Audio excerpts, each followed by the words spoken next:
People have always said that I connect well with children, thrilling them with my crafts, stories, and antics.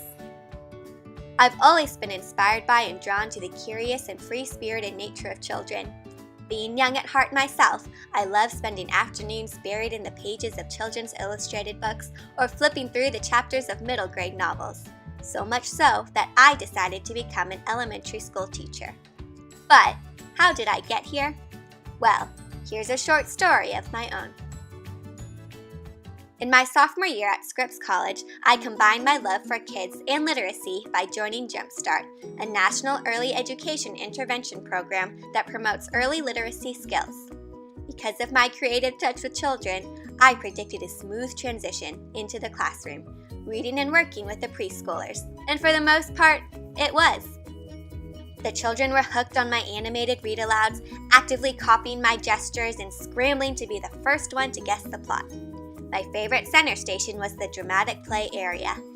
We would parade around in costumes, creating spin-offs of the book of the week. Another favorite, art centers. I shared my love for colors with the kids, encouraging them to explore mixing colors, create new shades, and covering their papers until not a speck of white showed through. But then there was Kelly. Kelly, with her bouncy brown ringlets, stumped me. Her mind was a flurry of thoughts and her actions were unpredictable. During read-alouds and center time, she often refused to join the group, preferring to gather her own set of materials and lead her own activity, totally engrossed in her own imaginings off to the side of the room. At first, I tried coaxing her to join in on the readings and play with the group.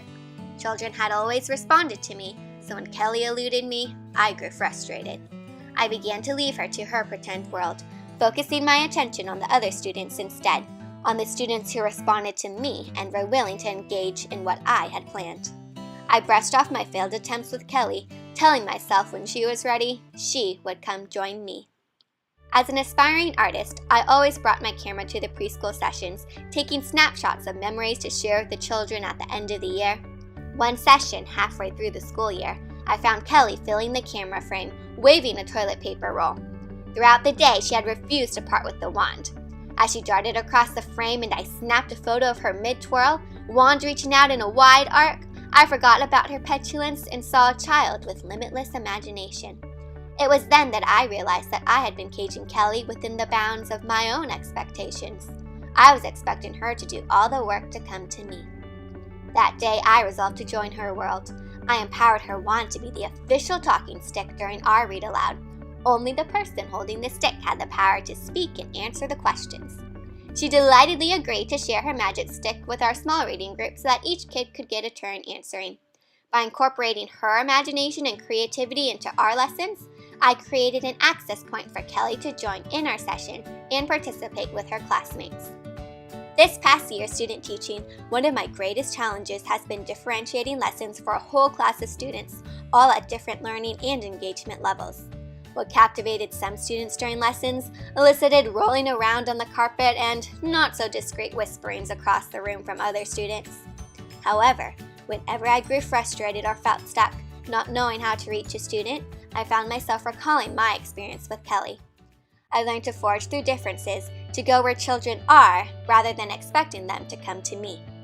There are many Kellys in this world, young children who defy everyday conventions, and therefore are often misunderstood or even mistreated. As I continue my teaching journey, I found that these children challenge me to be curious about and to delight in all the shapes and forms the human mind can take. Teaching gives me the opportunity to use my talents to design and implement arts-based lessons that, rather than restricting students, give them the choice to be imaginative in their own problem solving. As a teacher, my goal is to foster children's natural creativity so that students are confident in creating their own goals and aspirations. To witness and be a part of that self-growth makes a career in education the most fulfilling career choice for me. And this fall, I'll be continuing my teacher journey in first grade, starting a new chapter in my story at South Oceanside Elementary School.